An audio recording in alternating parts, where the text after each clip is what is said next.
Good evening. It's Monday, which means it's time for Enterprise at 8. The second last one. Or no, actually, we're going to do two more after this, right? Allegedly, yes. Yeah, allegedly we're doing two more. Who knows? Anyway, we're at least doing one more. This is Live Long and Podcast Star Trek Enterprise rewatch series. We're now in our final season, obviously, as I just said. And, it's been about 20 years, guys. 20 years? That's right, Trip. 20 years since Demons and Terra Prime first aired. But we're just getting started here at Enterprise at 8. I'm Jody Simpson. Along with me is my fantastic co-host, Mr. Adam Woodward.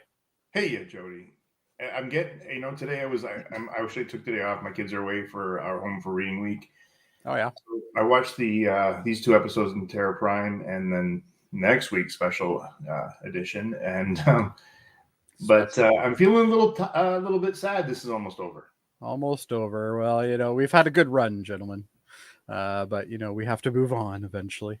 Anyway, of course, joining Adam and I is Live Long and Podcast Supreme Awesome Commander and Producer, the man, the myth, the legend, Dave Mater. It's been a long road getting from there to here, but it could have been longer. It definitely could have been longer. But this is kind of the finale. This is the spiritual finale, I think. Well, isn't it? Because next episode doesn't actually feature any of our characters. They're just holograms of our characters. So this is the last two episodes with our characters actually showed on screen. That's right. The rest are all holograms. Yeah. And of course, who could forget the immortal Kevin Millard? Immortal. Oh my God. Yes. You'll never die. If only. Yeah. If only. I mean, the world would be better off if I never died. Do you know? I agree. If you're immortal, do you know what you have in common with Sean Connery? We are brothers.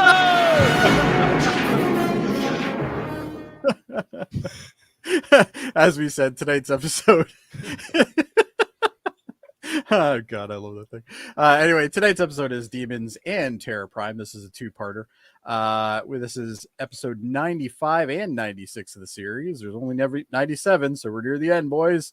This episode is about a xenophobic faction of humanity threatens to undermine talks to form a new coalition of planets. Some might even say it might be a federation of planets. Or a precursor. But first, if you want to know if Kevin got a haircut.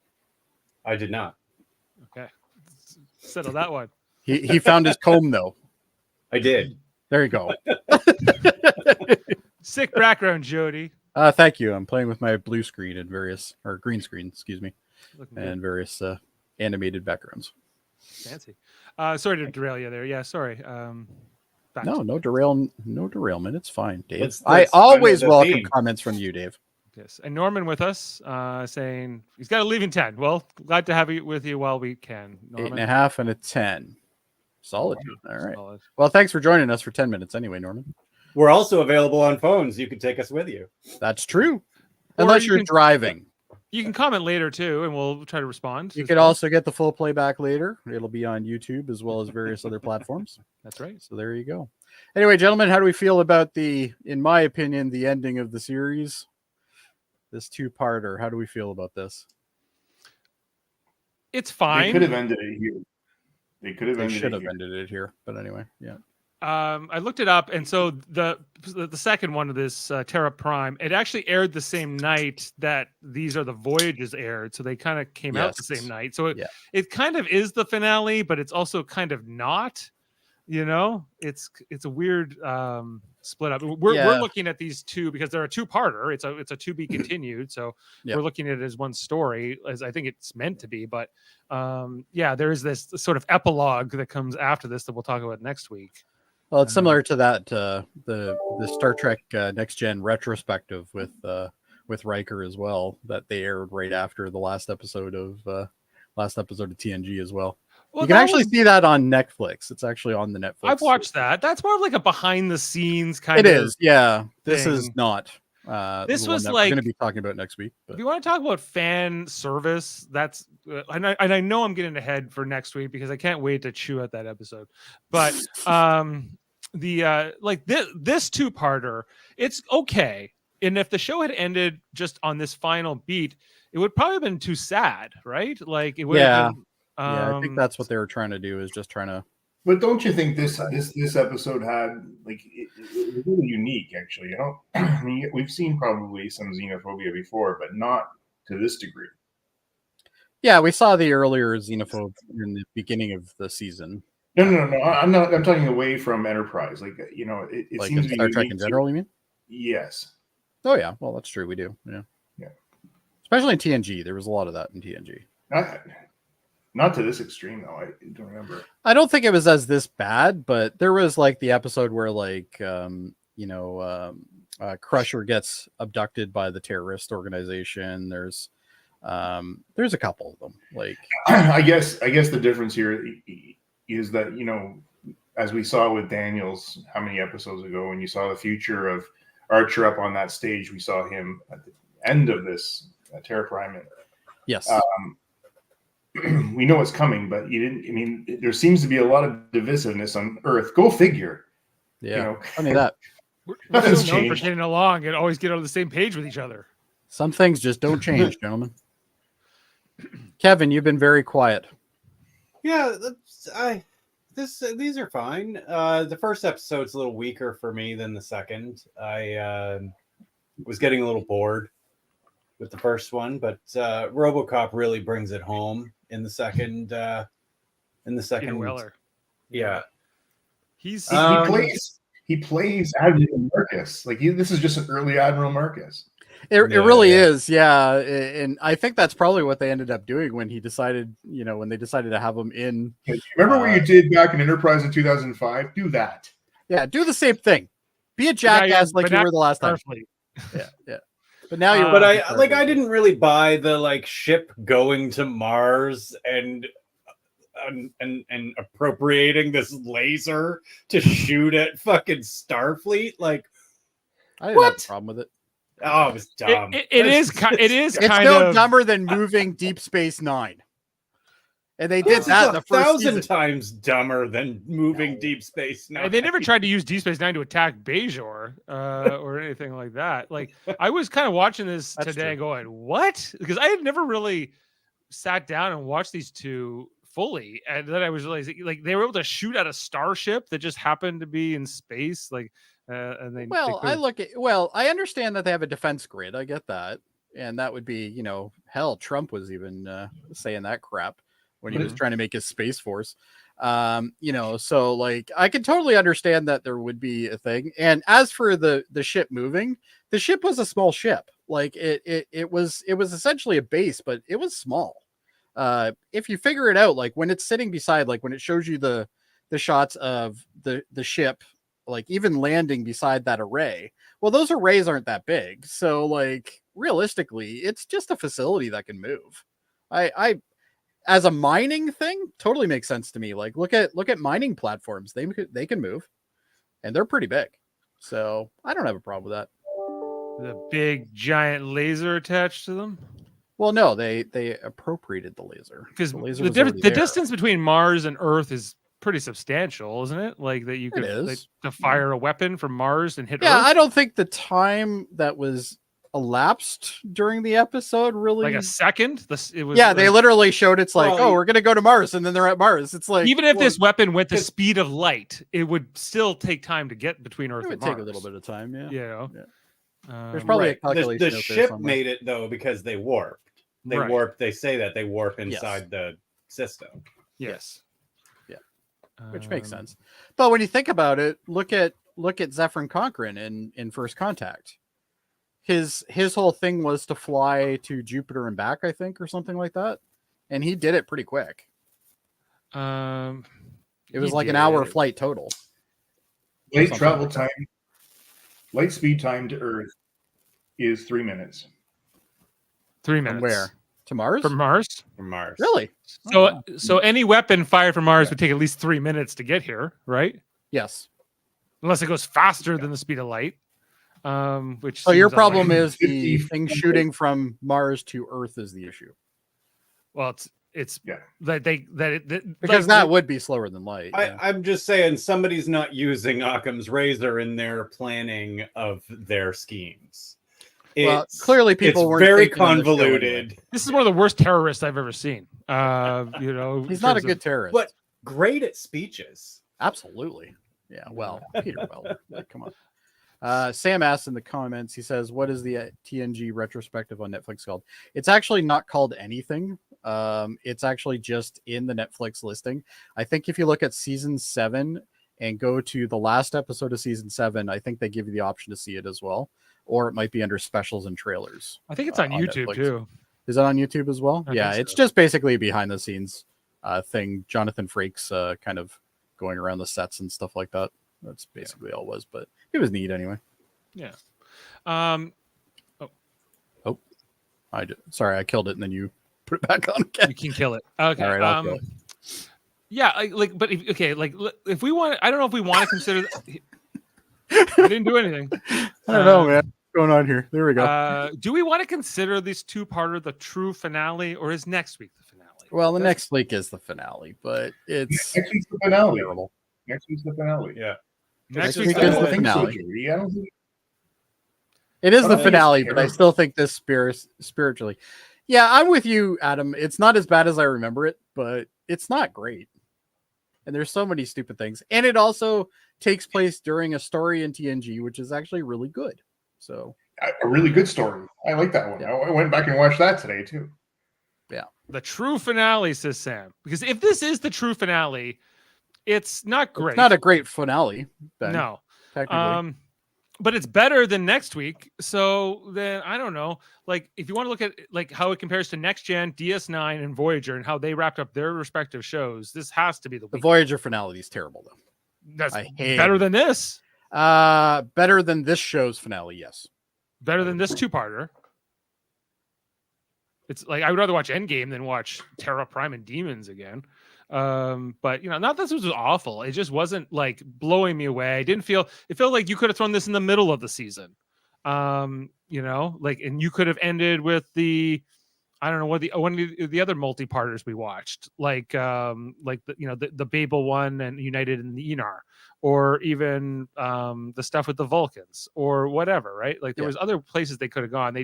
I guess bringing it back to Earth made sense, and wrapping it up with like Trip and T'Pol and their romance and whatever. But like I don't know, it just sort of it ends on a down note, and then this is the last we see of these characters. Next week is a historical recreation. It's a playback, yeah. Yeah, it's a playback. So this is it's of them later on as well. So they're actually 10 years after these events. Yeah, it's right? almost 10 years. Well, 5 years. Yeah, 5, 7. They didn't recreate scenes or anything like that. It was it was all new material.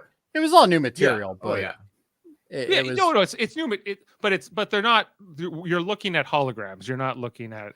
The only thing that I thought was clever about the finale, and I don't know why we're still talking about the finale, but the only thing that I thought was clever about the finale is using Jonathan Frakes as the cook, because we never saw the cook. We never saw him through the whole series. We saw him walk in, but you never got to see his head, right?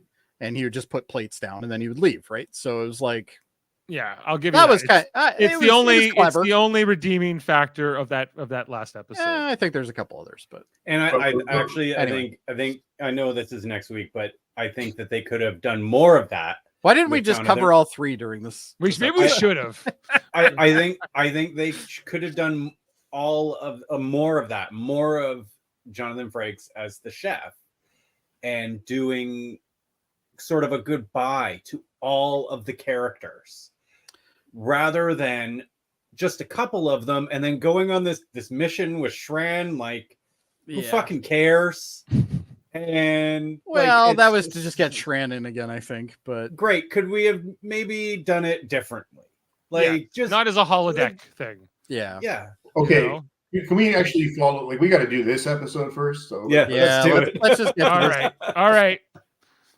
I think that's the thing is like I don't think you can talk about these two episodes without talking about next week's episode, because they're so like linked, and it's how they chose to end the show, I guess, is what we're kind of hung up on. But let's go. Yeah, let's talk about Demons first, and we get to meet Peter Weller at his evil scientist henchman right off the bat, or I guess he's like a doctor, and they're talking in the dialogue about, she's running a fever. It's an emergency. But she's getting better, and he says that's a good thing for your sake, and hers. Yeah. and how dangerous this little baby is. And then we see it's a baby with pointy ears, guys. Now, the one thing I will say about this, that prosthetic is fantastic on this baby. They did a great job on that. It really does look good. Like, it looks good. Yeah. All I'm right. shocked. Good Spare job. no expense, Jody. Spare No expense. No expense. You know what? When it comes to Vulcan ears, they spent no expense, man. I'm going to start right away. What was the fucking point of this baby? To break T'Pol's heart. That was the point. What? Okay, so To give no a sad point ending to to this episode. Okay, You give a sad ending to the T'Pol and Trip relationship. I don't know. Like it's there's a lot of things. Oh, but but then a moment of hope because he says, That they can actually do it. that they could have a kid if they wanted to. But then in the next episode, we find out that they've broken up, but they still love each other because why not? Kevin. So they don't pay that off. Right. Should have told him that he wasn't allowed to watch that episode. none of you should have watched it, but you did. So It's too late now. They can't Daddy unring Dave that has bell. spoken. yeah, like I agree. Like it's tough, like because of the way that that relationship ends, as told on the holodeck in the TNG era. Anyway, so that's the teaser. A baby. We go to Starfleet Academy, and they say it's January 17th, which would put it the day after the Mirror Universe episodes. But of course, now we're back in the Prime Universe. So this is happening in the same time that Hoshi's reign as Empress is beginning in the Mirror Universe. But that's beside the point. Here we are at Starfleet Command. Also, I love how they throw the United Earth Space Probe Agency in there. That's like an original series reference. Yes, actually. Something that Like they would throw in there. And we get here to this council, which they're forming the Coalition of Planets, which we already had already been established in canon before this point, was like the precursor to the Federation, not the Federation itself, but sort of like, I don't know, like the League of Nations, or even like a proto version of the United Nations, right? Yeah. We see Denoblians, we see Rigelians, Andorians. I hope reporters never get these things. They look stupid. Like the reporters and she was look so stupid obnoxious using through them. this episode. Yeah, well, we'll get to her in a second. Who is this guy? And guess who this is? Tam Oldrook from Who? Tin Man. Oh yeah, he is from Tin Man. You're right. Next Gen- It's the Betazoid guy from Yes. Tin Man. I was like, I think I know this Yep. guy, but yeah, it's Oh it yeah, I is never him. put that together until just now. Nice. Good call. Mhm. Yeah, I like. So they're clapping for this guy, whoever plays him. I like Trip's cynicism though. Yeah, While he's on the You stairs. know, and he's not clapping very much, and Archer yells at him to clap louder and more He's enthusiastically. basically like, screw you. Yeah, you know, like fine, I guess we'll clap for you, Captain. Like, isn't this incredible that we almost never get a shot of the seven of them standing together like this? It's very rare. Like, it's pretty Yeah. rare. So I just thought I'd bring that together because they know those moments. We see that Coalition of Planets boardroom there. Andorians, of course, present, Denobilians, and others. Yeah, this guy, he's having like a speech about the formation of the planets. They're clapping. They come over to say hi to Archer. And much when LeVar Burton directed this episode. He did. I'm trying to remember what was mentioned here, but I can't remember. He was just congratulating him. Congratulating on everything they're doing. We're getting to know these characters. Then we get to meet So they're upset Mayweather's. though, because they're upset, Dave, because they don't give him. He feels they don't give him the due, like their due, essentially. Oh well, Trip he Trip didn't give Trip enough doesn't credit. feel like Trip feels like the politicians are taking all the credit. Yes. Yeah. Which They were. I guess they were. They always do. Some trying to things remember- never who- change. So what was the name of this love interest for Travis? Oh, Something weird. Something that's not a name, really. Janet Brooks. Brooks? was it Brooks? Gannett Gannett. Brooks. Her name is Gannett. Gannett. Gannett. Ga- Gannett, as played by Johanna Watts. Okay, so I knew something was up with her right away. Do you know why? Hairstyle. It's kind of messy. and I think that this is like they're trying to convey like I thought you were going to say pantsuit. I don't know. I just got a vibe right away. Maybe it was just the way her demeanor too. But we're led to believe she's Travis's old fiance. Yes. Never come up here before. Yeah, I don't know if fiance, but at least Girlfriend? they were dating. Yeah. Yeah. And it's awkward. So we'll come back to her. Okay, and then we get to meet what was her name? Susan Corey, who comes up and says, "Don't let them kill her. They're going to kill her." Just before she dies. All of a sudden, from a phase pistol wound. What's going on here? The mystery is discovered. The DNA has been analyzed by Phlox, and he's like, "It's a baby's DNA I found in here with them, and it's not just any baby. It's the baby of T'Pol and Trip." What? How did that happen? How did that happen? That's awkward. No, not what. Why?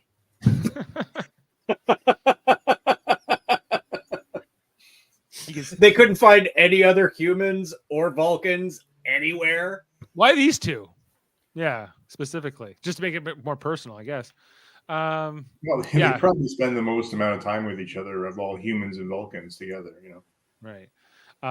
Then like there's got this other conversation here between Trip and T'Pol where she's like, I've never been pregnant, but Trip's half convinced that she secretly had this baby without telling him or something. Kevin, this is what annoys me is like his actual lack of trust. He's with her all the time on board, like all the. When exactly did she have time to be pregnant when he sees her every day? More or less, yeah. Well, he thought though that she got pregnant because they had relations and then he left the ship, right? Yeah, but he's gone for like 2 weeks. Not even. Not actually. even. I think it was like 4 days or something. Yeah, and it then wasn't he came long. back. Yeah, it's kind of it's strange how he reacts here. Is his mistrust of T'Pol. I know they've had some ups and downs in their relationship, but this was a little tough. But we were sort of led to believe in the last episode that they're back together. That that's all. At least on good terms or whatever. Yeah.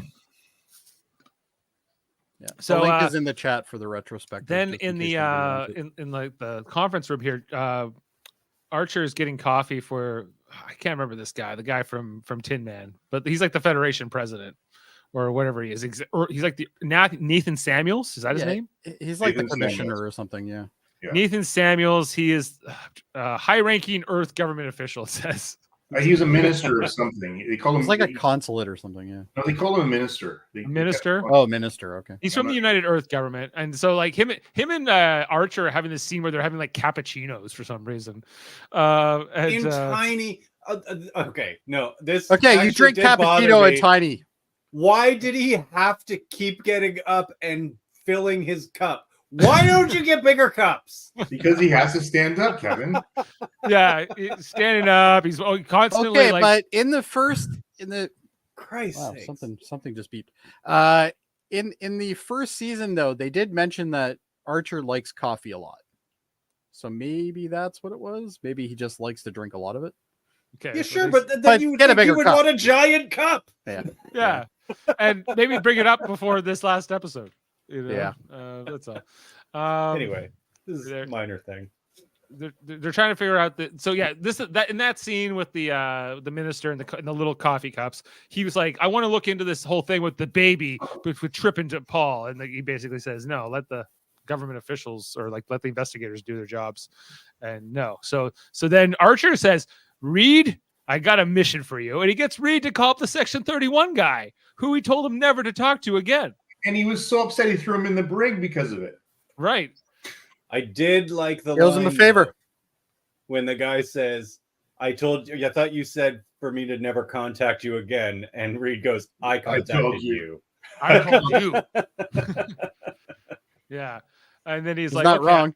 I can get your info, but now you're going to owe me. I'm going to owe you a favor, and you're back in Section 31. I'm like, okay. Like, what was the point of that whole other thing then? Anyway, he says he's got to find out what's going on. We go to this moon base, which is where Peter Weller is based out of. What's his name? John Frederick Paxton, his character. Paxton, yeah.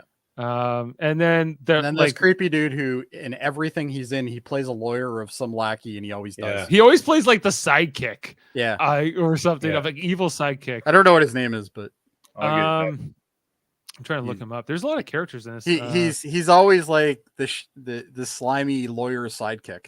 His name is Patrick Fischler. The character he played here was Dr. Mercer. Yeah, he's been in other things too, though. So I recognized him immediately. Yeah. So they're talking about that woman who died, who said, "Don't kill the baby," and so it looks like Peter Weller has him killed. I didn't pick up on this earlier. Yes. I was watching. He has him killed. That's what he orders the guy to do something. Yeah, he gets later him, on. Yeah, he gets him killed here because he's a liability. He thinks like the operation's starting to get compromised, so he's got to cut this guy loose. There's really nobody that could be more stoic though than Peter Weller.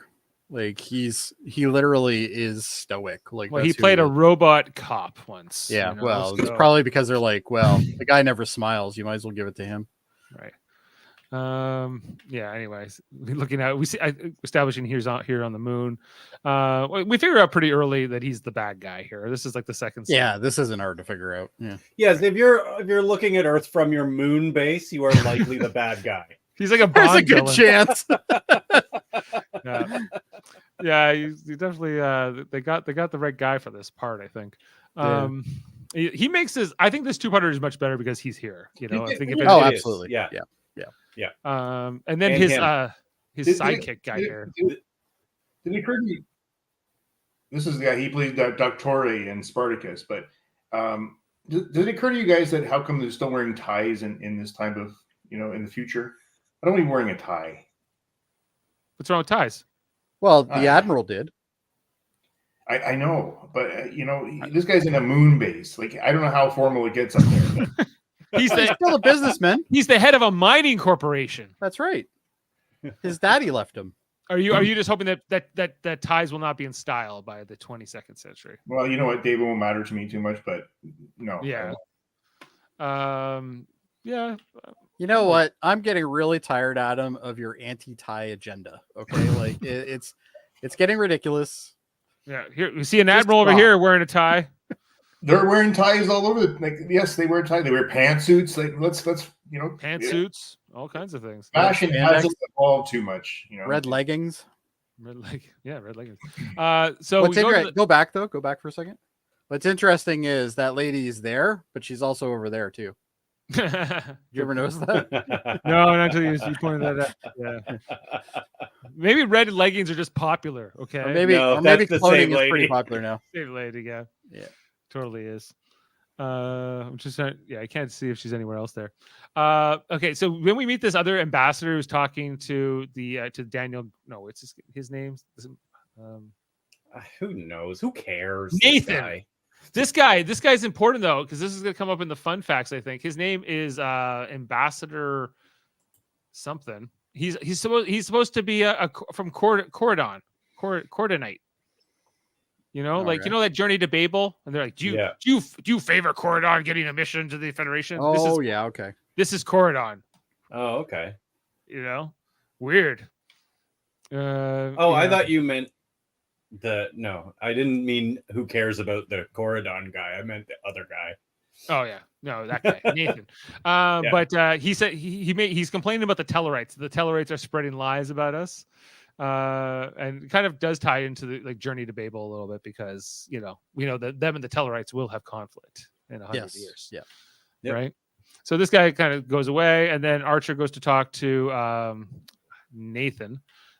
Is this where he confronts him about him being in Terra Prime when he was a kid? Yes. Yeah. He's like, I found out you were in Terra Prime. I was like, how did he get elected under that thing? He's like, well, my dad died in a shuttle accident. The pilot was Denobulan, and I blamed him, and so I joined a radical crew. Who blames the Denobulians for anything?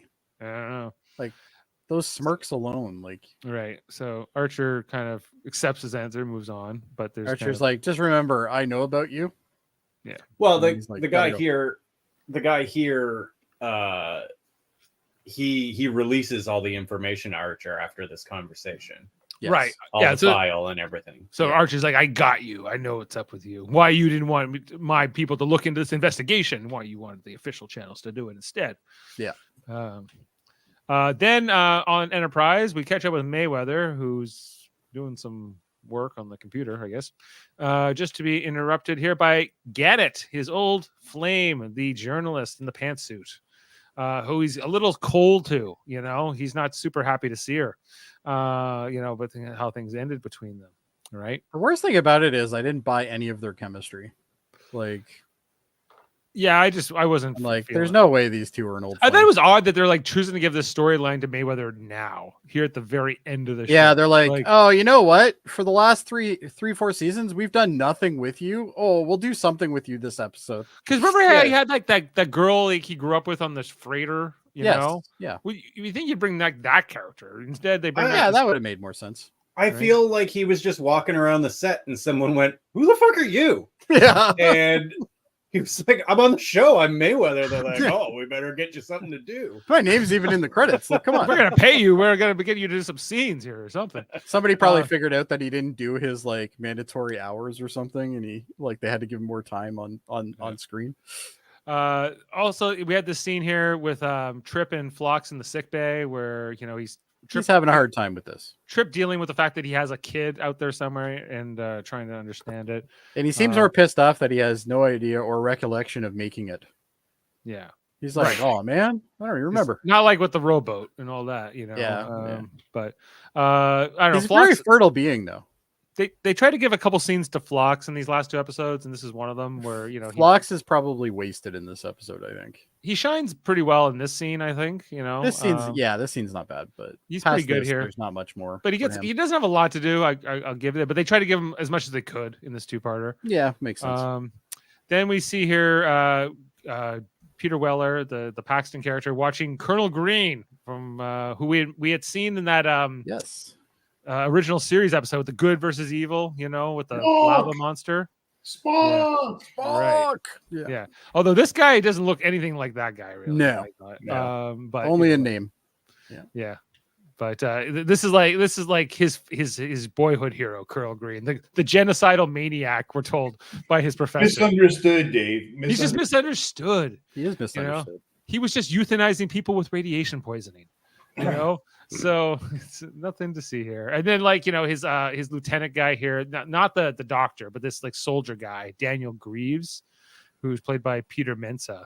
Yeah, and this is where he tells him basically to kill the guy, but we don't see it on screen, so we don't know it's him. Right. This is where he tells him to go kill the doctor. He's like, I got something for you to do, clean up a loose end kind of thing. Gotcha. Yeah. So he's like a mob boss, this guy, a terrorist leader. Oh, basically. Well, he's head of a mining corporation. Obviously, he's a mob boss. Of course. On the moon. On the moon. Yeah, he's got a moon base, Dave. He's got a moon base. And some fancy ties. Then we go over here, Mayweather showing around Gannett around the ship, showing her the shuttle pods. Which shuttle pod did you use to stop the Xindi? This one. And then we see her in there. They're not exactly the same, And I know I've said it through the entire series, but the shuttle pods sets are awesome.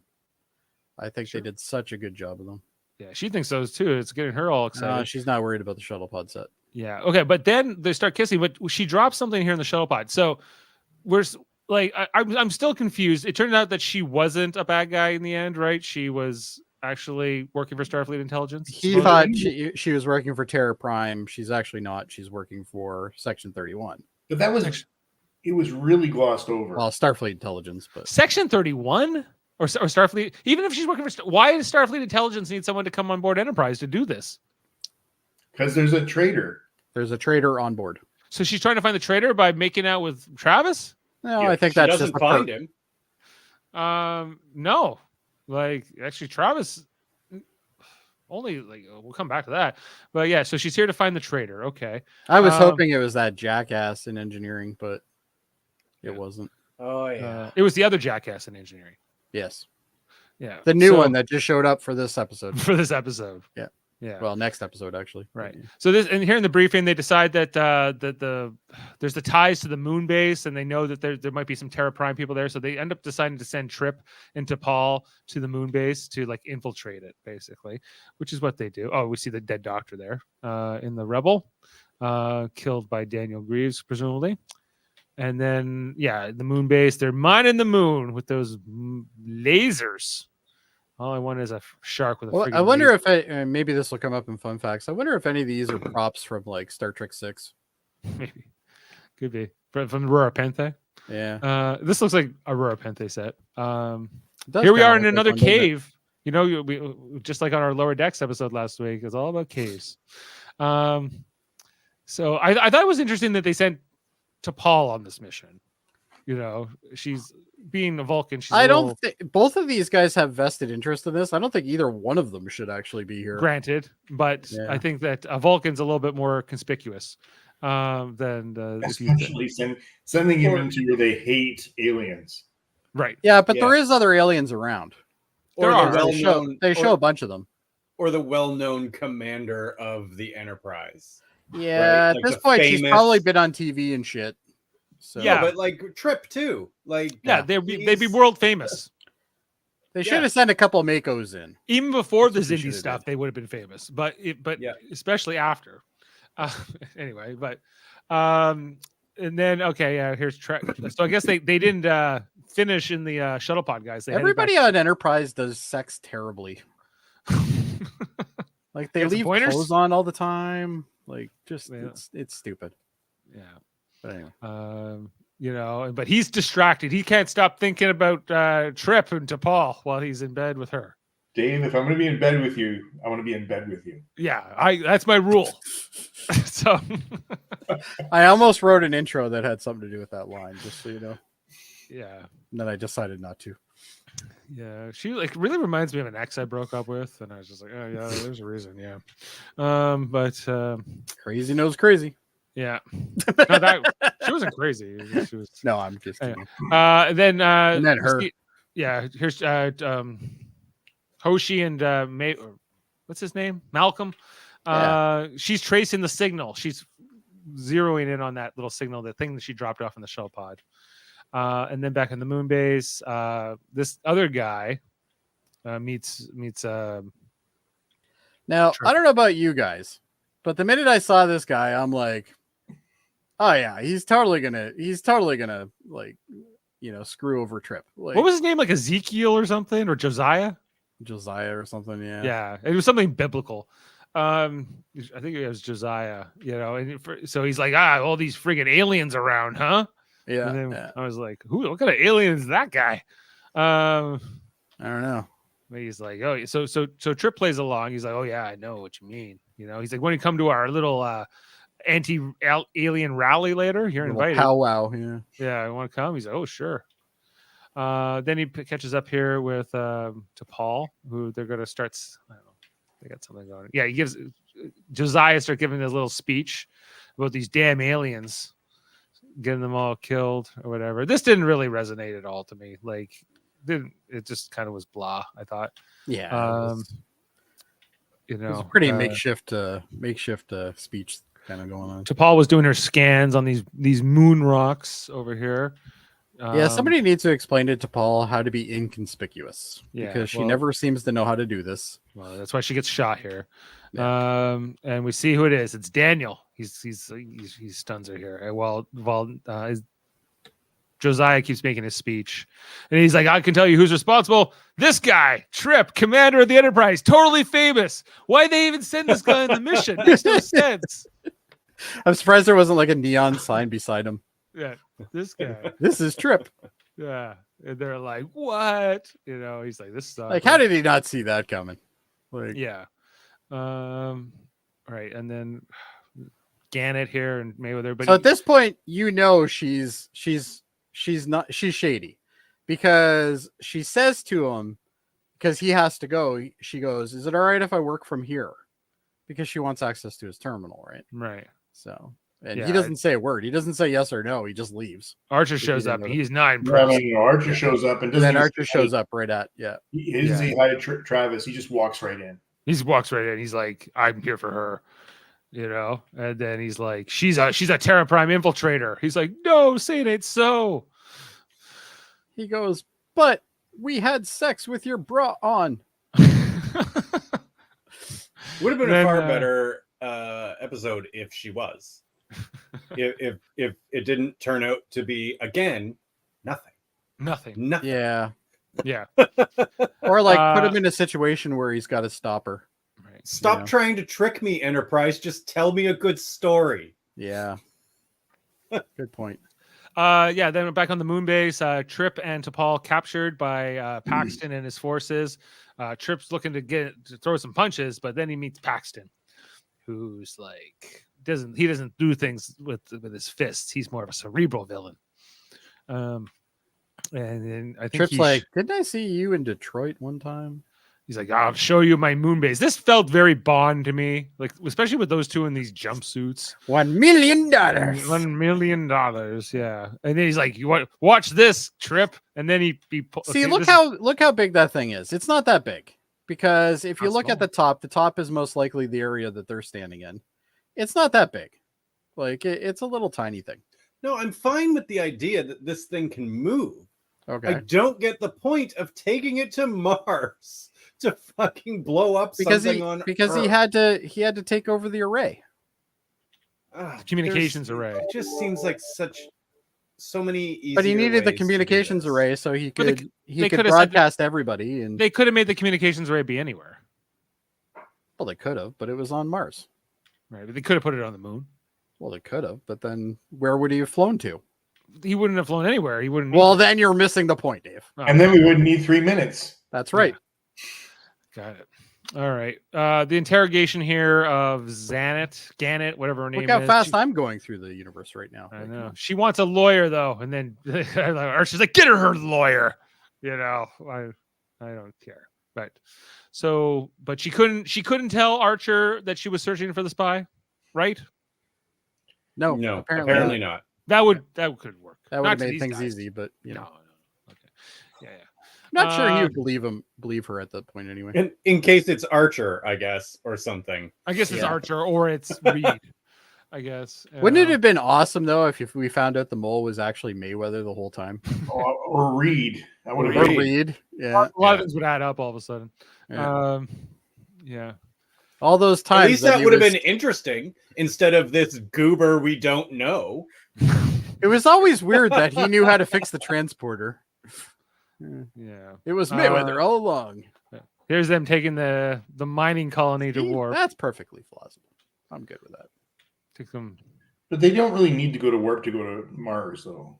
Well, they can get there in 3 minutes if they go to warp. True. So time is of the essence. Yes. When you got to raise the takeover, Adam, you don't got time to be. So yeah, here they landed on Mars. This whole I guess they had been planning this for a while. They have to like take over the array thing. I like how this thing just clamps onto a tube, and all of a sudden they got full control of this thing.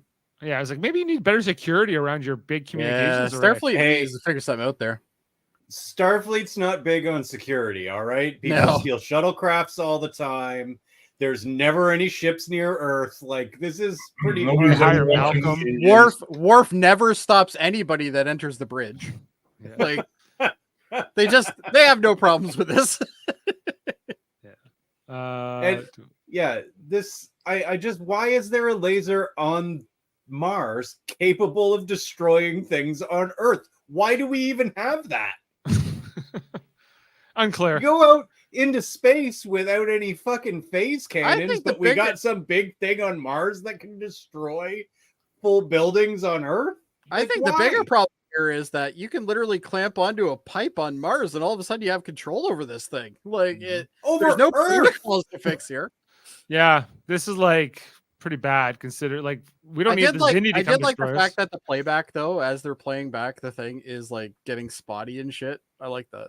It was like almost like I guess because they were trying to jam it or something, or because it was coming. I don't know. It was a little bit like distorted his little speeches here, and then they fire the big gun. Woo! The big old bang gun, which hits the moon seemingly instantly, but it wouldn't because it can't go that fast.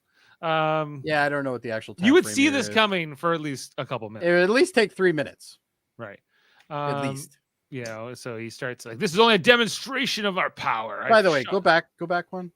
That Terra Prime logo, seriously, like, they gotta hire somebody. They need a graphic designer for sure. Like they're like, oh, Terra, yeah, Prime, yeah, okay, we got the two words there. Let's put a clip art from Coral Draw here, and then we'll you know what, we want to be on the up and up, so let's put a It's pretty basic. Yeah, it's not great. Even by 2005 standards, that's not great. Yeah, you know. like this is terrible. No, they, you know what? I think they weren't really focused on the logo. Well, they show it prominently they show it prominently a few times. They should anyway. So Peter Weller's demands are every alien has to leave the solar system immediately, or I'm going to start bombing things. I'm going to start blowing things up. I don't want to, but I will. You know, you're making me do it. Really, and all these miners are like, yeah, we're down with it. That's the to be continued. I think these would have been better episodes if it had been like a hostage situation type thing and negotiations, and then you have all the airing out of the grievances and all the ideas and all the like moral questions about what is happening, but we don't get that. We get a firefight. Like, no, it's basically RoboCop says that everybody has to leave. That's pretty much the whole demands. Yeah. I think with it, like it being the era, there's no build up, and it being like terrorism being such a prominent subject at that time, I think would have also played. Well, terrorism was also a big part of this show to make it more. When it was aired, and this decade, right? So, well, yeah, that too, right. So that's the first part. When we like the spirit of, let's say, next gen would be negotiation and that's in a more civilized world. And sure, but you plant those seeds somewhere, and it's a better episode. I'm not talking about the timeline in Star Trek. It would have been a better episode. Star Trek always explored those moral questions. These two episodes don't. It's this happens, and now we're going to shoot our way out of it. Yeah, and that is what I have a problem with. We're not meant to think about it too much, which is I think probably a problem because it's Star Trek. That's not really what Star Trek is, right? Yeah. True. Even in something like Wrath of Khan, you're still meant to kind of think about Khan's perspective. But you also have to be reminded that this show wasn't designed to be typical Star Trek. This was supposed to be Star Trek for this generation, not like not like any of the others. This is supposed to be the dumbed down Star Trek that the masses will like, right? That's why Star Trek was not even in the name for the first two seasons. But it is in this episode. They're paying fan service and doing stuff like Klingon augments and whatever. Well, yeah, and there was episodes that did that, but I totally agree with Kevin, but I think it's a product of its time. Like it was on a different network, different. The only thing that was pretty much the same was the producing staff. At this point, though, the show was they should have just went with the gut and went back to what it should have been. Yeah. So, like, if a shortcoming of this show, if our answer is always going to be, well, but they were trying to make it bad on purpose because they were. Oh no, I'm not saying that. I think it was bad because it was bad. Yeah. It's hard to really evaluate. Anyway, so part two. Hey, before you go on there, because we talked on the Corridon ambassador there. That was actually played by Tom Bergeron, who went on to do. Guy who really hosted Hollywood Squares and America's Funniest Videos after videos. That's I'm thinking of who's the guy in Major League? Tom Berenger. That's not who you're meaning, though. No. Tom Bergeron was he did Hollywood Squares. Yeah, he did that. America's Funniest Home Videos. He also hosted something at one point too, but I can't remember. Yeah, right. Oh, one of those. You would probably know him to see him ones, or he did. He hosted a reality show at one point too, I think. Yeah, yeah. It's a professional host. Mostly. Yeah, he's a host. That's what he is. Yeah, good stuff. All right, so you ready for part two? Sure. Yeah. Part Unless two. Adam's got anything else to say. No, I'm going to save some stuff for after. Okay. All right. So then in part two, they show the baby, or Peter Weller shows the baby on his little propaganda broadcast here. He's like, look at this baby, everyone. It's an abomination. It's a human and a Vulcan. The end of history. I don't know what this was, what emotional response he was looking to invoke on Earth, but I don't know why. Well, it is like the same thing as you get when people complain about immigration, right? Yes. That it's going to dilute the gene pool. He's trying to get to the racist part. Yeah. Yes, very racist. It's very racist, but like for humans who have solved those issues, wouldn't it be apparent to them the hypocrisy and the direct correlations to saying this about aliens? No. Oh, okay. Have you ever met humans? Well, I have a couple anyway, and I think a lot of them are smart enough to know better. But a lot of them aren't. A lot of them aren't, I guess. So that's like because like there's even a few of the characters here are black or it doesn't really matter though. But if you're human and you've learned to put other prejudices aside, you think this would be one you could also learn to put aside. Is how. But prejudice was pretty big at this point. Like this was. This was a couple years after the Americans got attacked, and with a huge terrorist problem. At this point, nothing. It's only 20 years ago. Nothing's changed. We're in the same boat today. Not much. Yeah, I would have liked to see more change since, but I'm not. 20 years? Yes, Trip. 20 years. I also think this episode would have been better, like I said before, with hostages. You know how when. In original series and in Deep Space Nine, or not Deep Space Nine, Next Gen, when they go down to a planet, quite often they're abducted. Yeah, it does happen a lot. One faction or another, right? Yeah, right. How about an episode like that, but shoes on the other foot? It's our planet, and it's an aliens that have been abducted. Like so Phlox and DePaul get taken or something. Yeah, or people we don't, or aliens we don't know, or even aliens we don't know. Yeah, and then we have to figure out how to obtain their release. So here's the problem, though, Kevin. Deal with them. You weren't around 20 some odd years ago to help them with this, so there's nothing we can do about it. you were just saying it doesn't exist, and they were like, we invited Kevin to the writer's room, and he said no. He said no.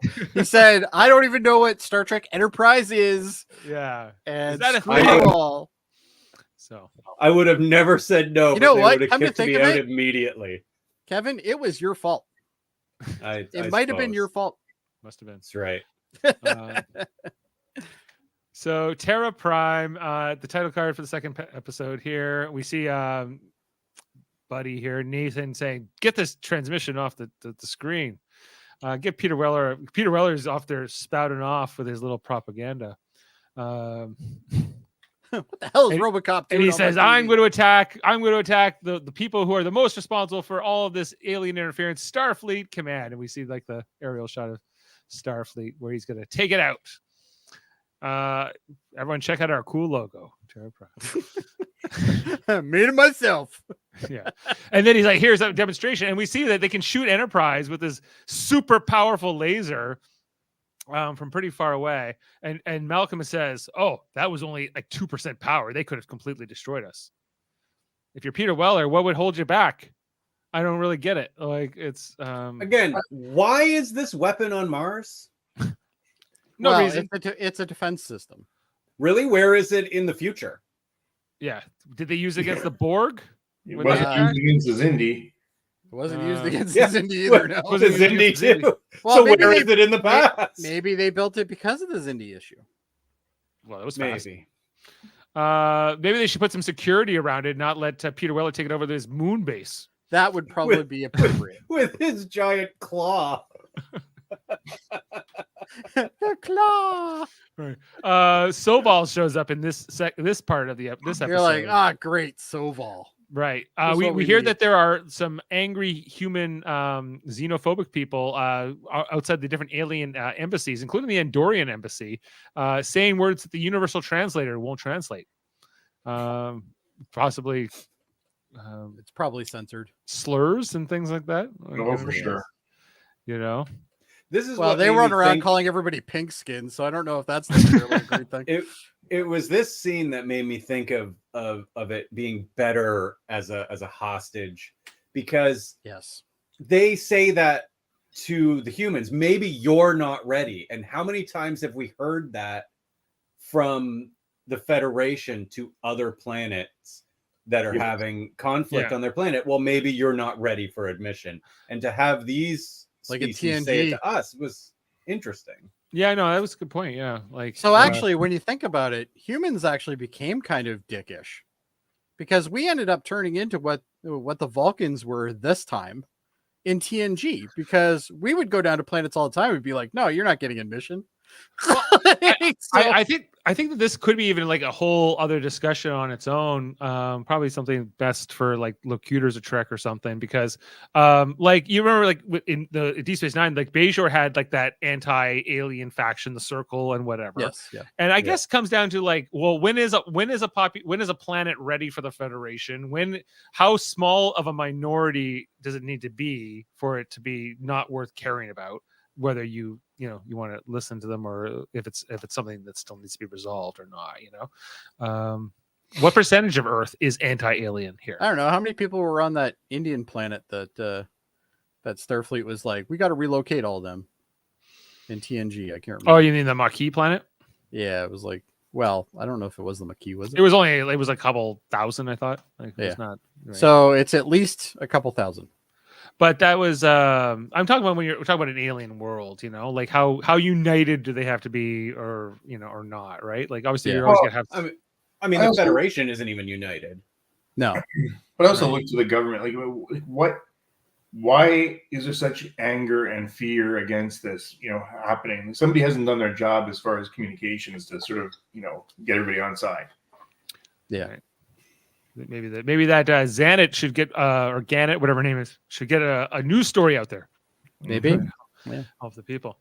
Then Nathan Guy shows up here and talks to Archer about the situation that he's gonna have to, like, Archer's gonna have to go attack the Mars weapon, but he doesn't want to kill his crewmen. He wants to try to get them out. The baby, they show the baby. Peter Weller shows the baby to T'Pol and Trip here. Bad move. Yeah. Never show mother her daughter. Because they want Trip's help. They want Trip to help them get the weapon to be more targeted. Yeah, it's being used as a bargaining chip. Basically. And he doesn't want to help, but like they're just gonna. He's like, and you also get the impression that Peter Weller doesn't actually want to kill anybody.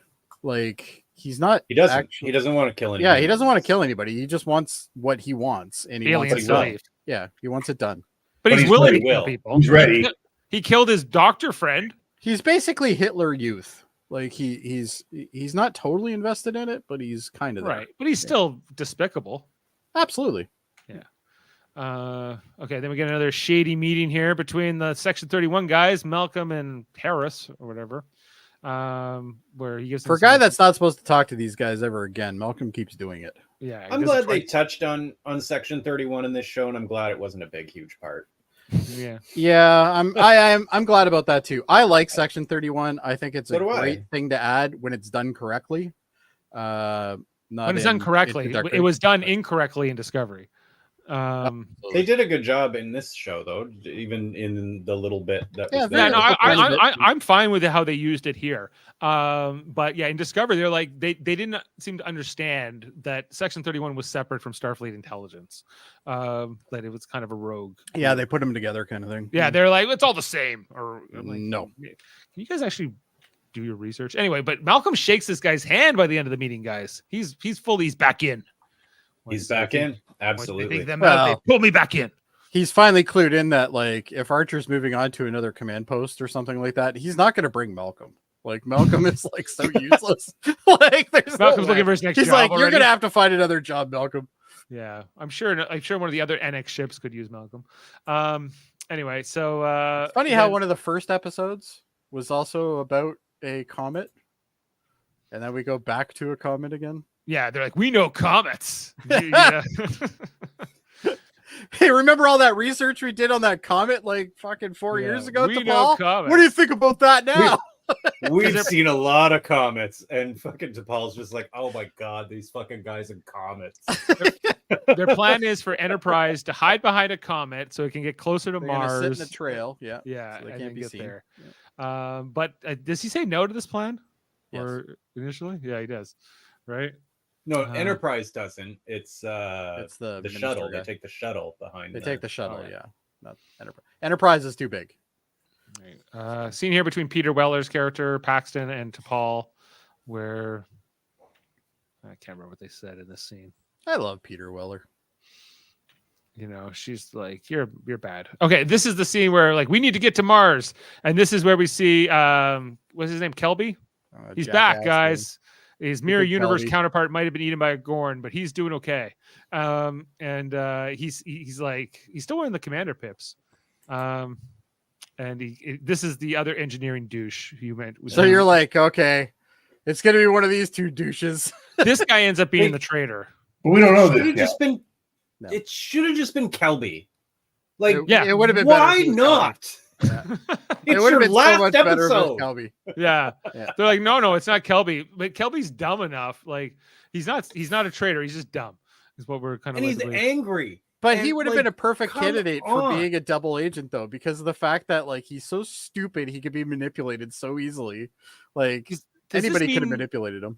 I always thought Kelby would get Trip's old job on Columbia, but maybe that went to Seth MacFarlane instead. And he's the engineer over on Columbia. We never see Columbia again, right? So it's no, Columbia is done. That's done. They're out actually exploring. Dave. They're actually doing they're doing some things called exploring. Yeah, they're looking at comets. So Enterprise going behind this comet. Okay, then we got the scene here with Travis, who's changed into his fancy like excursion outfit or whatever it is. This is their badass. We're going downtown outfit right here. Outfit. We're gonna see a little bit more of it in a minute, but Travis kind of tells her off, says you won't be manipulating anymore. She's like, I wasn't manipulating you. I work for Starfleet Intelligence. And he's like, yeah, if that was true, then you could get out of the cell in 2 seconds. She's like, I could because I have to find the traitor. You know, I'm like, you're the worst operative ever, dude. Like this is your mission. Her and the baby both useless. They didn't even need to be in this show.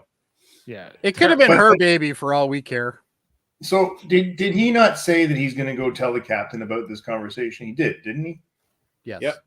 But he didn't do it. Nope.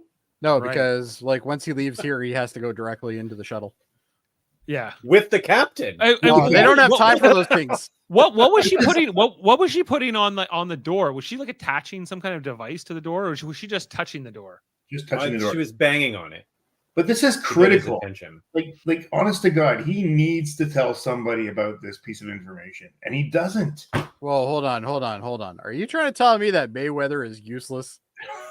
Well, they try to give him something. Well, it doesn't matter. He used up all his lines already. Yeah, this is like the most important information on the whole episode. He's got his lines for the screen. Yeah, he heads to the shuttle bay here.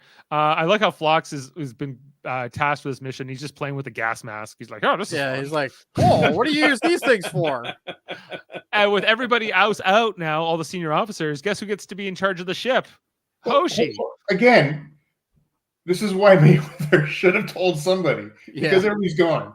Everybody's gone.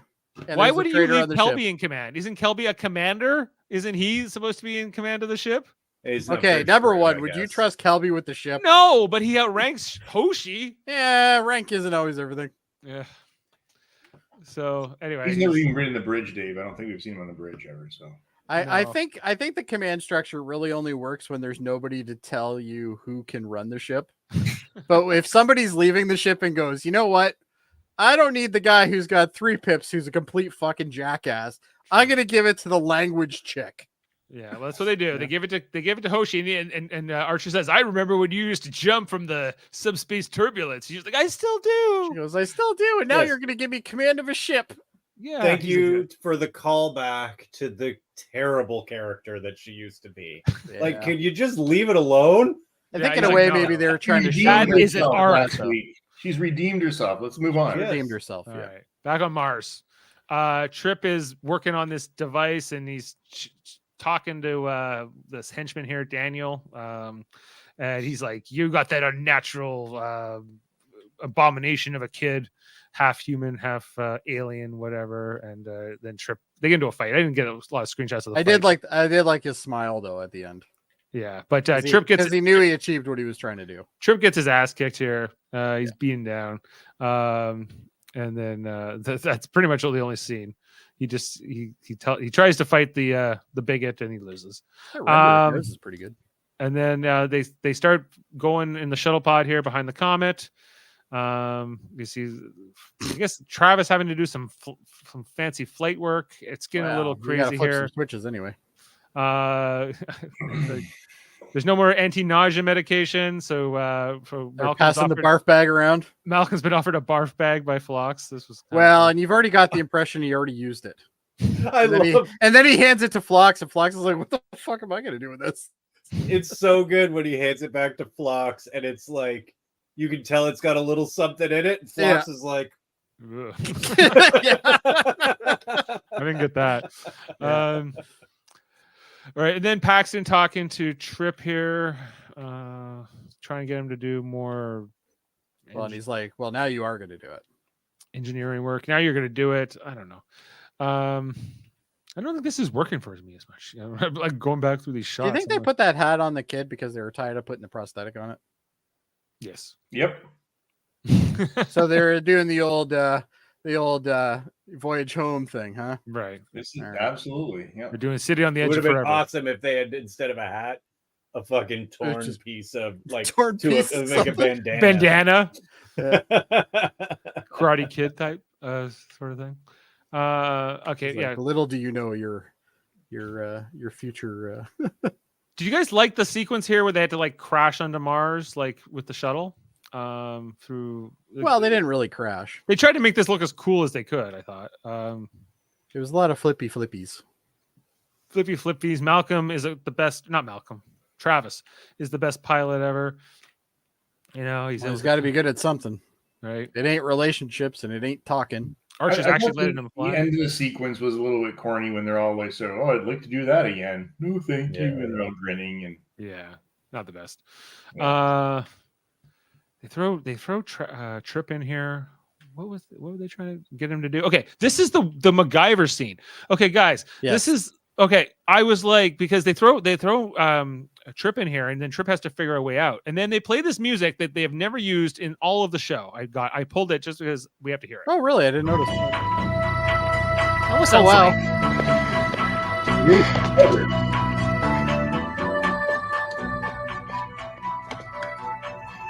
I'm willing to bet they got that from the stock. Yeah, that does not fit That doesn't fit Star Trek at all. But it must have, because I didn't even notice it. I didn't notice it. I noticed it right away. I was like, "What is this music? This is not like the normal Enterprise background music at all." And they were like, it was like, I feel like a MacGyver thing for sure. Was what we were supposed to get the vibes of. Like, don't they have a storage room or something that would have less shit in it? Like, they literally throw them in a room that's got tons of stuff in it. Like, don't throw stuff to MacGyver like Trip.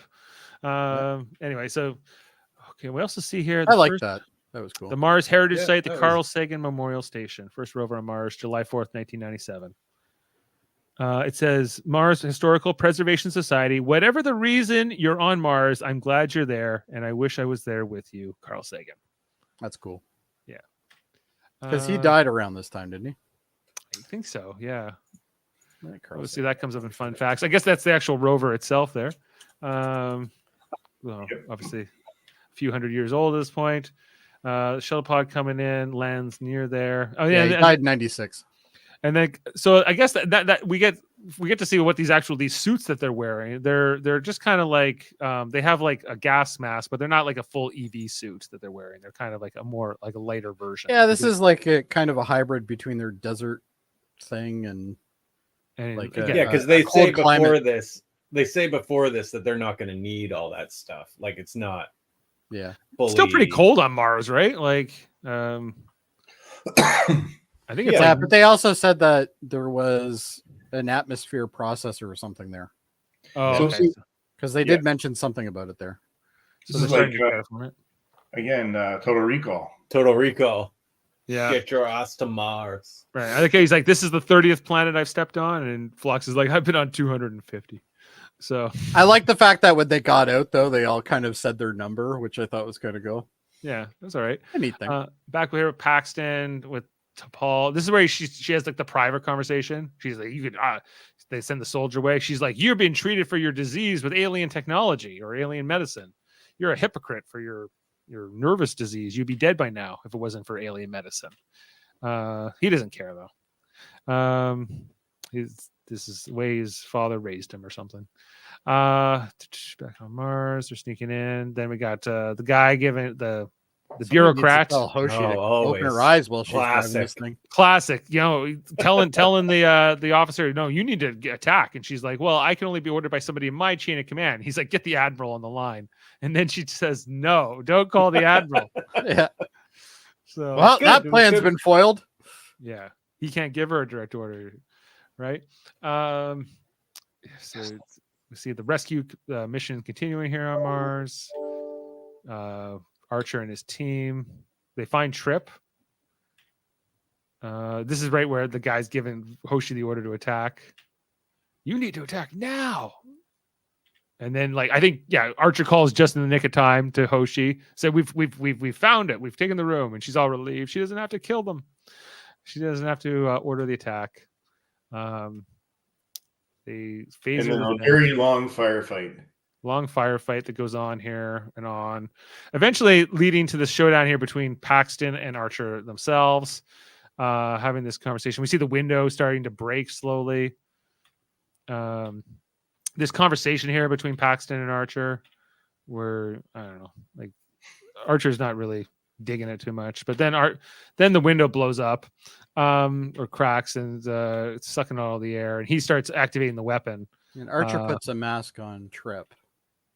Put the mask on Trip, right? But then, and Paxton's like, I'm used to the low air. I'm used to my mining roots here. I can deal with the low oxygen. And this does manage to actually fire some of those screenshots or something. Yeah, so maybe that one in particular. I think they're doing something else. Yeah. They are celebrating, right? But I get Trip sabotaged the weapon, so it still hit San Francisco, but it just hit the ocean. So now it's gonna make a huge ass wave that's gonna take out somebody on the coast. And there goes the last whale. Yeah, that's when the humpback whales went extinct. See, I was thinking more of this was like Alcatraz. They just took out Alcatraz. Alcatraz is inside, but yes, I was thinking of San Andreas, the movie San Andreas, with the tsunami that came and took out the whole city. Right. No, I never saw it. Yeah. It seemed, but I guess that was them getting the day. And then Travis comes in here and finds T'Pol with the baby, but she's like, the baby's dying. We need to get the baby, somewhere. Baby doesn't look too sick there, I gotta say, but anyway. Yeah. Seems okay, but T'Pol knows. Back on Enterprise, they're trying with the incubator. They're putting up the Vulcan edict to try to cheer up now, the baby. they could have just stopped the episode right here before the baby got sick, and then that could have been a good ending. It's like, oh, Trip and T'Pol raised this kid in the rest of their lives. Since the show was ending, it didn't matter, right? Yeah, exactly. They could have. Let's give us 10 more minutes of tear jerking. I think that because they want Spock to be the first Vulcan human kid. Yeah. And that's not going to happen for a while. So they don't. That's why they made this choice, I think. Which is kind of what's teased here, ultimately, at the end. Then we find out where the saboteur was. So, look at here in our shuttle pod. We were sabotaged. Someone pulled out our systems here. We almost crashed on purpose. So they go after Kelby here, and I like how Kelby's such a moron. He's like, "What? I didn't do it." And he's like the go-to. Like nobody else in the whole crew. They go right to Kelby. Well, they're like, who could be a fucking idiot this bad? Oh, it's got to be Kelby. Yeah, he's like the chief suspect of the crew. And well, they did say that he was in the log. He was the last one to touch it. He's in the log, and he's like, I'm not the one who changed out that shuttle thing. They're like, well, who is? It was this is not your signature on the manifest. This interrogation was funny to me. But interesting that they're still doing signatures. You still got to sign off on work. We saw Kirk. He would sign Makes things sense. on the bridge too. They did not a fingerprint even at this time. Just no signature. So then they give the warning to Hoshi. Hoshi's with Nathan. Nathan. Planning for FedEx. And Archer was like, the saboteur is Ensign. What's his name? Like Ensign something. Or Ensign or something? Cocky Block or something. Yeah. Yeah. If is he in the mess hall? She goes, no. He was like, well, watch out for him. He might be trying to assassinate. He's probably in the shuttle bay. He's the president guy. And then Archer finds him like 2 seconds later. Ensign. He's like, I don't want to do this. Then don't. Who is making you do it? Yeah, like. Well, and even if they gave us a little bit of a backstory, like for instance, like the faction's holding his mother hostage or something, and they're making him do this. Or he's in too deep. But like that's not established at all. But you don't get anything. You get no backstory for this guy at all. So literally, he's just there to shoot somebody. Tell my parents I'm sorry.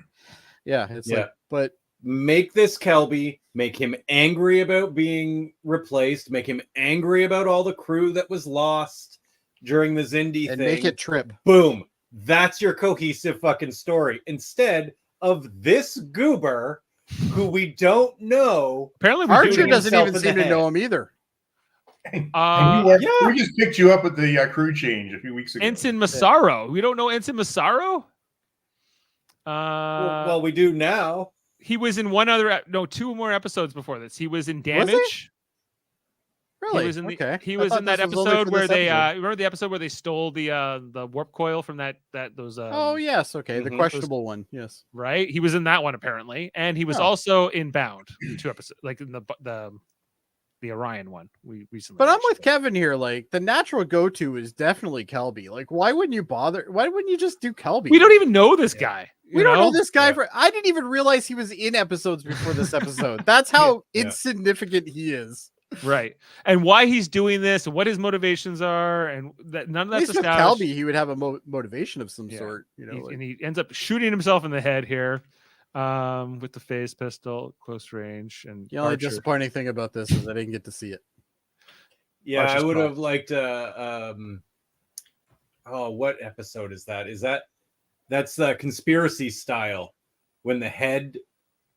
Oh, I know. In Conspiracy, when they phaser him and his head just starts to glow, and then he.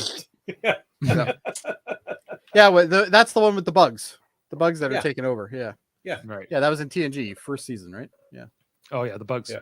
The parasites. Anyway, called Conspiracy, isn't it? This was probably the only scene I thought was really strong in the episode was where Phlox was saying, because he's basically telling Archer that the baby's going to die, and he's like, when I came on board the ship, I thought I'd just see some fun planets, but now you've become my family, and he was really like. And again, that's like a speech you would have in a finale, right? Not in the episode before a finale. Yeah, it was like one of the examples of them giving Phlox something really significant to do, or John Billingsley in general, and he nails it. And then they're just kind of watching the baby die here. Then we get the speech on the planet from Archer back down with the coalition of planets, talking about how you've seen some ugly things. Wait a second, Dave. Yeah, please go back to pictures. This is the quintessential Star Trek movie where they have the whole bridge crew at the end of the ceremonies getting the big round of applause. Yeah. I just can see Kirk, Scotty, Sulu, Chekhov. You notice they blocked Mayweather though. But it's the same thing. Mayweather's behind Archer, but nobody cares. They're just like, yeah, whatever. Yeah. So this is the big speech. This is the big finale kind of moment. There's a Rigelian with the what else? I've seen many of them in this series. I've seen them a few times. Yeah, Soval's present. The Tellarites. Right. Hold on, the Tellarites. I noticed this. The Tellarites are so disagreeable. They won't even wear their universal translators properly. No, they wear them sideways. They wear them different from everyone else. Some people wear them on their sleeves, and some people wear them on their chest. That's actually a good observation. I don't know if that was on purpose, but I think it was probably more on the way that their dress uniform was done. No, I think they walked in and went, everybody's doing that. Fuck that. We're doing this. Different. We're doing this. I feel like there was opportunity here to show like how did these planets come together? Like we don't see any of those discussions. It's more about how humanity and it's more of a it was a good speech. Jody is a Tellarite, according to Sam. It was I've a good been called speech, worse. and that speech would have been a good finale. Right. The speech that we don't get to hear in the finale, you mean? The one that Yeah. Archer writes? This one. But this one. Even yeah. Soval claps. Yeah. You know? Look at that look. That's He knows. terrible screenshot. but He awesome at knows the same he time. gave a good speech. Because the camera just keeps going around him, around and around in the speech here. As he likes it. You know, he's getting the applause. And you just have to imagine that there is one of those reporters with one of those things walking around him the entire time. Well, if you remember, if you actually come to think of it, those recorder things, that was on the Enterprise B in Generations, because there was a guy that was recording with the same type of thing. It looked different, but it was the same idea. So obviously in the future they had them. So we get this final scene here between Mayweather and Gannett, where she's like, you know, I was just doing my job the whole time, and he was like, yeah, I know. And we're all like, then why were you here? What was the point? Yeah, what really did you achieve? Other than we needed to, like, Mayweather. Because technically, Archer found the traitor. Was something in like his contract here that he had to have some kind of a love story before the end of the show? I just couldn't quite. It felt like it was just pushed in. Yeah. She's been wearing the same clothes for 4 days here on the ship. She's a dirty girl, that one. She needs to get home. She's been living that brig for most of it. Yeah, she's got to do that 4-day walk of shame. Yeah.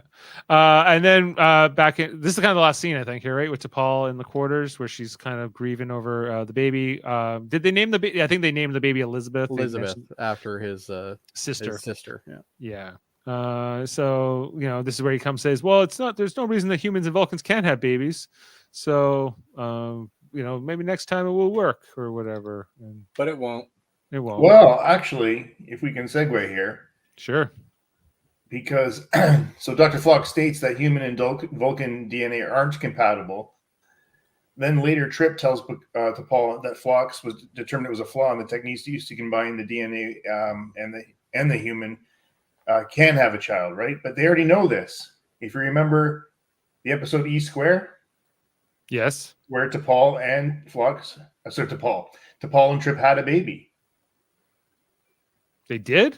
They did. What kind of I don't remember this. It was the episode where they were in the future. T'Pol was really old. Oh yeah. Oh yeah. Okay. Yeah. Yeah. So they already do know this. They do know this, and they've already had the kid. Thanks for reminding me. But these characters wouldn't know that because they don't remember that. They do. Why would they? Because at the end they say, It "Why was do a we vision. remember them?" That episode, they still remembered them at the end of the episode. They say we shouldn't, but we do. Oh, okay. Well, then that's weird. Yeah. This episode, however, So we spent a lot of time on that. This episode, but after the fight with Archer and Peter Weller, I kept thinking, I wish this was like a season 1, season 2 episode because it would just end. But no, we get 6 endings here.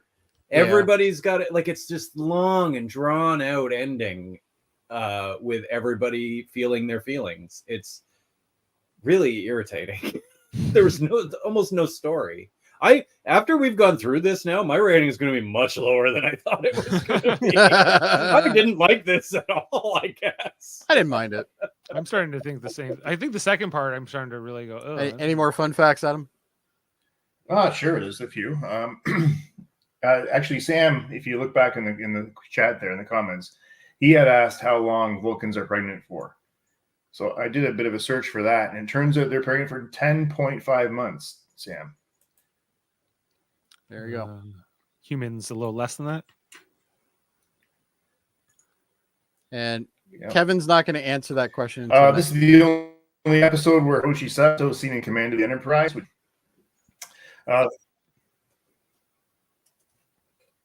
what was the question? Oh, Sam asked what Kevin's final thoughts are on Enterprise. We're not going to do that until next week. We got to give him time to get mad at the last episode, and then we're going to ask him to tell us about everything. The Carl Sagan Memorial Station plaque was the final piece of art designed by Michael Okuda, created for the Star Trek franchise. Oh, okay. Wow, that's cool. Okay, Ambassador Thoris was originally intended to be Shran, but the producers decided they wanted him to be in These Are the Voyages instead, and consequently wrote him out of the script. Boo. If they had thrown him into this episode, they would have wanted to do more with him, I think. So maybe it's, I don't know, but should have made him the love interest for Mayweather. Yes. This episode was one of the final one. Jay Chataway, a veteran Star Trek composer, scored the music. More than 3/4 of the musicians who performed on this episode were the same ones that performed in the episode Tin Man. And they also did they do the MacGyver music? Hold on, Dave. Let me tell you about that. So, the scene in which Trip is trapped in a small room and packed in the ship was to use the most rudimentary tool to escape is very reminiscent of MacGyver. In fact, the music accompanies the scene was very similar to the music used in MacGyver. In any case, it's definitely different from any other normal music heard in Star Trek. Right. Yeah, I couldn't not notice it. It was so obvious. Right now I'm not going to notice it ever. Yeah. An original version of the script had T'Pol singing a lullaby in Vulcan to her baby, and then when she says, "Hello, I'm your mother." Yeah. But they took that out? They took that out.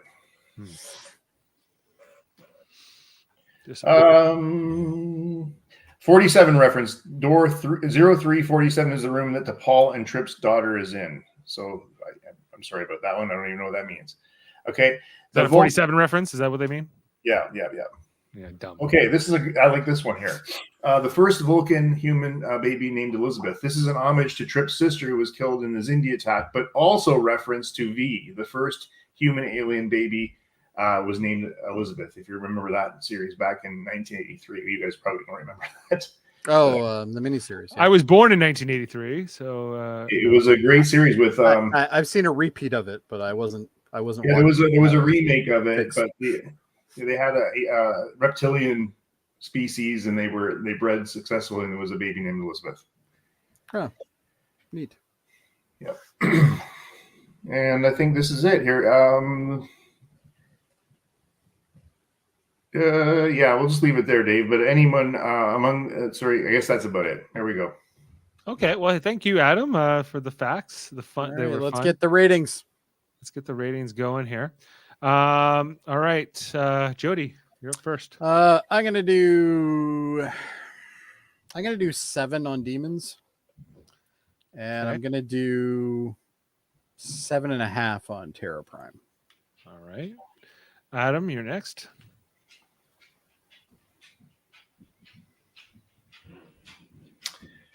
All right, 7.5 and 6. Didn't love it. Yeah, I think I'm in like the 6s. I think I'm like I'd say part 1 is like a 6, part 2 is 6.5. Go 5 and a 6. 5 and a 6. Jaemeel, Davin, all those are not with us here. Sam's saying 7 and 8. So we're averaging tonight here a 6.4 on Demons and 6.5 on Terra Prime. IMDb has these ranked 7.6 on Demons and 8.1 on Terra Prime. So Terra Prime is considered to be the better episode. And we kind of think so too, but only just barely. Norman gave it an 8.5 and a 10. I don't think it's that good. I don't think it's that strong. It's that good either. I think it's fine, but he also commented at the beginning of our discussion. So maybe if he heard our discussion, he might lower it a bit. So, considering I am pretty confident that next week we will that whatever we give These Are the Voyages, I'm sure it will not bring up the average in any significant I'm not sure. I'm going to watch it again because I don't have this hatred you guys seem to have for that episode. I don't have a hatred for it, but it's not good. Even if you give it a 10, I'm going to be giving it a 0. So it's going. Oh, I wouldn't give it a 0. I don't think it's maybe a 1. We'll see, but I'm coming in hot. So it was even okay. Let's just wait. Let's just wait. anyway, so looking like that season 4 will not best season 3 in terms of our ratings. We're averaging currently a 7.3 on season 4, which is the same we gave to season 2. Season 3 has a 7.6 average rating, so slightly higher.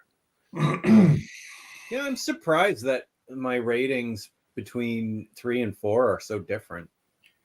But Kevin, you really came down.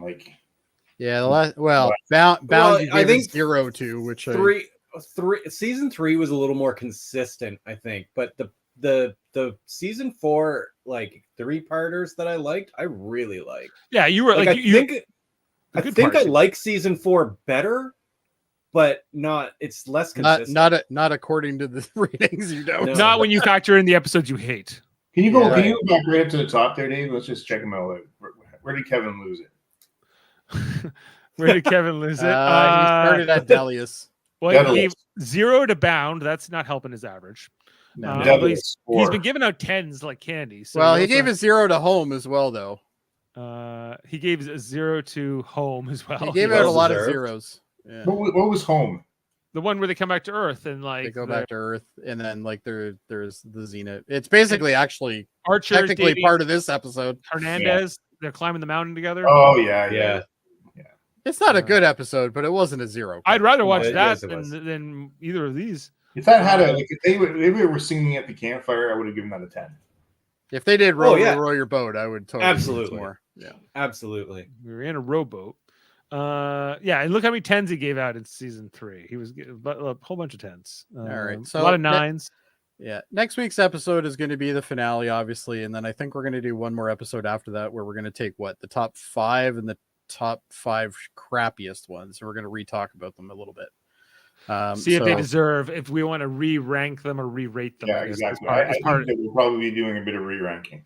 Yeah, we'll Kevin stand by that 0 at Home. Yes, he will. Very likely, yeah. Yeah, he didn't like Home. Will the Romulan minefield still remain as poorly received? Yes. I'm not changing my rating on that one. Well, no. I don't even remember what I gave a rating for that, but I know it wasn't 3.6. We should take it down, Jody. We should both take it down. Maybe. I gave a 7 to that episode. Davin gave it a 9. So, that just proves my theory that I've had all along, gentlemen, and you know what it is. But anyway, but there's bad episodes, and then there's episodes that people will still rank high even though they shouldn't have. Yeah, I suppose I get it. Yeah. Anyway, all right.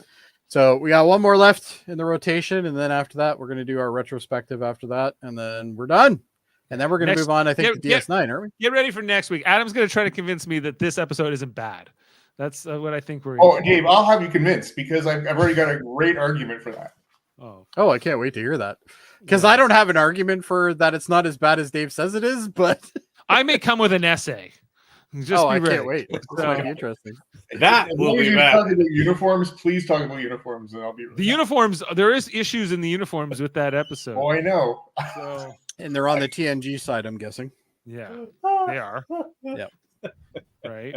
Well, I got other things to say. I had a feeling that the TNG, even the Enterprise uniforms, because like they add the name tag. I'm like, why would you start with the name tag and then take it off? That's right, Dave. I've been with these people 10 years. You don't know their name? Yeah. Like, we're adding it now? No, makes no sense. No, they just decided that's what little preview of next week. Everyone. Yeah, get ready. But you know what? There's plenty of other stuff. Uniform talk. Probably. Was Davin on drugs? There's a very good chance, yes. It's that Nova Scotian air, unfortunately. Yeah, exactly. But you know what, Dave? Just because this show is soon to end doesn't mean that we don't have other shows that are interesting. We have at least 2 more podcasts. Sounds like for Enterprise, and then D Space Nine coming back right after. It sounds like some of us are going to be joining that. For this is the consistent crew, so I'll know you all be there. So that's true. Actually, we probably are the most consistent crew out of all the podcasts on this channel. Yeah. So we're going to continue our D Space Nine rewatch, as that's been on hiatus for some time. I can't even remember when we stopped season 6, but I think it was back in. It was probably a year ago at least. Yeah, probably close to a year. Yeah, it's been a while. So once we're gonna come back in and do D Space Nine finish season off, 7. Yeah, it will 26 episodes or so. Adam, are you caught up? Almost. I'll be ready. Be ready. All right. And then this Thursday, we're talking about episode 9 of Star Trek Lower Decks, season 4. I don't know if there's a title for it yet, but we'll be talking about that this Thursday. We only 2 more episodes left in the season. Adam, I think we're coming back for Discovery sometime in the new year. I guess that will be the next they're show. saying, I'm not sure when they said somewhere between February and April. I don't know why they don't know that yet, but currently I guess it depends on the special effects progression by that point. They're probably just trying to figure out where they can put it where it's not going to totally tank. But that actually will work out just fine, because if Deep Space finishes around that time-ish, then we can get right on Discovery. It takes about 6 months to cover season 7. You know, there are some 2-parters in there, so it might actually go a little faster. So we got more shows. Back for that? Or sorry, Kevin, you weren't back. You weren't in Discovery, were you? I did a few. I was in part of it, but yeah. But no, I was out after. I actively fucking hate it. I hate it. It's his Enterprise. I can't even now. watch it. Ashley put it on the other day because she's like, "You got to see like season 2 with all of the Strange New Worlds." Because I had never seen season 2. We put it on. No, we put it on. I watched 20 minutes, and I just looked at it and I went, "I really dislike this. I really dislike this. Can we turn this off?" Yeah. I hate it. I hate everything about it. I can't blame you. But I always try to come in with this positive. We'll have Michael Chan along, so it will. Sorry, we missed a question. Actually, hold on. Was that a question here? Yeah, Adam, who are those sealed action figures in the back? All right, I've got the old Spock from which one was that? From the Star Trek 2009, and Nero. Oh, so from the Kelvin universe. Yes. There you go. And then check out all our other stuff here. Of course, we have a Patreon now on the channel. You can support us. You can get shirts and merch and all kinds of things now. You can get a mug with Adam on it. Look at that! I never signed off on this. Yeah. Kevin's on it. You want to buy a mug? Go to our Patreon. Where's my mug? I didn't get a free mug. I haven't got one either. So talk to Davin. So what kind of shit show are we running here? And yes, Sam, we will be after Deep Space Nine. Our plan is Next Generation. Are we doing Next Gen? After Deep Space Nine. So I'm not sure if I'll be all the time on that one, but that's okay. We have a lot of people who want to do it, so it's going to might be a rotation thing. We're going to have a rotation, I think. What that looks like, I still haven't figured that out. But there's only a couple that I really have to be on. The thing is, like the episodes that everyone wants to be on, might be the everybody wants to be. Everyone wants to be there. Everyone wants to be there for best of both. I get priority. That's not too many people want to be there for Angel 1. You know. You might have to bring back the spin wheel. That one's worth talking about. Holy shit! Yeah, you should bring back the spin wheel, Dave. Maybe we should. Maybe just to say who's going to be our panel that week. Although I'd really like to be on. Didn't I light that candle? Didn't light that candle. I just got that in Star Trek Online. I got the candle, and a sex ghost comes out, and then it possesses people. So it's quite a timeless episode. Timeless. Terrible, I think, is the word you're actually looking for. Yeah, but they've incorporated it into video games now. Also check out our other tomorrow night here on the channel we're doing a Star Trek ship ranking convention, ranking all the starships of Star Trek. Yeah, and again, I wasn't invited. I'm never invited on these things because I think you were controversial. Invited to this. I was not. I don't know who invites you to things, but the plan is we are going to talk about them. Different ships, all the classes. We'll be ranking the Galaxy class, the NX-01, and others. So look out for that. NX-01 better be pretty high up. I like which one? The NX-01? I think it definitely will be higher for me after this rewatch podcast than it would have been if we had done this a couple years ago. Oh, okay. Well, that's saying something. I'm seeing more of the elegance in the NX-01 design as well. Stop bullying Jody. Never! He's not bullying me. If anything, it's Davin. Davin purposely keeps me off of things because he doesn't want my controversy. Yeah, right. And on that note, check out the other United Federation of Podcast channels like our X-Men one, X-Men the Animated Series with Davin and Andre. They just wrapped up that one, but they have all kinds of new moving into movies, I think, next. They're moving into movies and other things they're going to talk about. Graphic Histories with Andre, where he interviews all kinds of great people in audio format. Hold up. This Wednesday, Michael Chan joining them, Davin and Murphy, to talk ghost movies, including The Fog and 13 Ghosts and something else. Eamon Mater just talking about music. He was talking about The Dark Side of the Moon with Pink Floyd. And I think he's going to be talking another album with Davin soon. Look out for that. And Michael Chan, he's talking horror with Alex Blackburn, the Graphic Histories podcast. And of course, the Super Mater Brothers podcast, still talking about Big Brother. It's 13 weeks later, and the show will never end. It's still happening. Survivor, too. 45 going on. That's only once a week. That's a little bit more manageable. Personally, I don't know how you guys put up with it, but anyway. Sometimes I think Jaemeel has to like pick me up and says, we have to keep going. We have to get to the He's your supporter. Yeah. He's like your coach. He's like, no, we can escape this prison if we just find a way out. It's like, you're Rocky and he's the coach on the bike. Okay. Yeah. And those are all our great shows here. Check them all out. ufpodcast.com. And with that note, I have a speech to play us out. It's about a minute, so hope you like listening to it. Live long and podcast, everybody. And we'll see you next time for the worst episode ever. We are all explorers, driven to know what's over the horizon, what's beyond our own shores. Yet, the more I've experienced, the more I've learned. I even cut out his pauses. That no matter how far we travel, or how fast we get there, the most profound discoveries are not necessarily beyond that next star. They're within us, woven into the threads that bind us, all of us, to each other.